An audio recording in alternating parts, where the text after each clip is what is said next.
Paid reviewer அதுலேயே கூட ஒருத்தர் நல்லா பதில் சொல்லியிருந்தார். நீங்கள் பெய்ட் ரிவ்யூவர் அப்படின்ட்டு நீங்கள் ஒரு முறை வந்து பெய்டு ஆகிட்டீங்கன்னு வச்சுங்க, தொடர்ச்சியாக நீங்கள் அவங்களுக்கு வந்து இதுவாகிடும். நீங்கள் அவங்களுடைய அப்ரோச்சை வேறு மாதிரி ஆகிடும். உங்களுக்கு யாருக்குறைய இதுவாகிற மாதிரி தான்.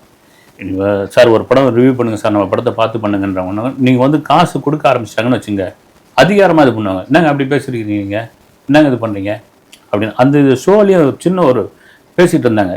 சின்ன படங்களுக்கு விமர்சனம் பண்ண மாட்டேன்றாங்க நிறைய கேள்விகள். அது யாருக்கும் எனக்கு தெரிஞ்சு ஒரு சரியான பதில் சொல்ல. சின்ன படங்கள் வந்து பத்திரிகையாளர் காட்சி உண்மையிலே போடுறாங்க. போட்டுட்டு அந்த படங்கள் சில படங்கள் நல்லா இல்லை அப்படின் பொழுது, இந்த படத்தை நல்லா இல்லைன்னு எப்படி சொல்ல முடியும்? ஏன்னா அவ்வளோ கனவோடு வந்து அவங்க பேசுகிறாங்க, இது பண்ணுறாங்க. அது அடிக்கிறது நியாயமே கிடையாது. நீங்கள் நல்லா இருக்குன்னு சொன்னால் இந்த மாதிரியான விமர்சனம் வரும். இப்போ துட்டு வாங்கிட்டாமா அப்படின்னு. நீங்கள் அடிச்சிங்கன்னா அவங்க கோபம் ஆகிடுவாங்க. அடிக்கிறது நியாயமும் கிடையாது. வந்து அவங்க ஏதோ கஷ்டப்பட்டு பண்ணியிருக்காங்க, அவங்களுக்கு ஒரு பெருங்கனவாக இருக்குது. ஒரு சமயம் அவங்க சினிமா தெரியாமல் இருந்திருக்கலாம், இல்லை அவங்களுக்கான பட்ஜெட்டுக்குள்ளே இவ்வளோதான் பண்ணியிருக்கலாம், அல்லது அவங்க கிடைச்ச ஆர்டிஸ்ட்குள்ளே இவ்வளோதான் பண்ணியிருக்கலாம்.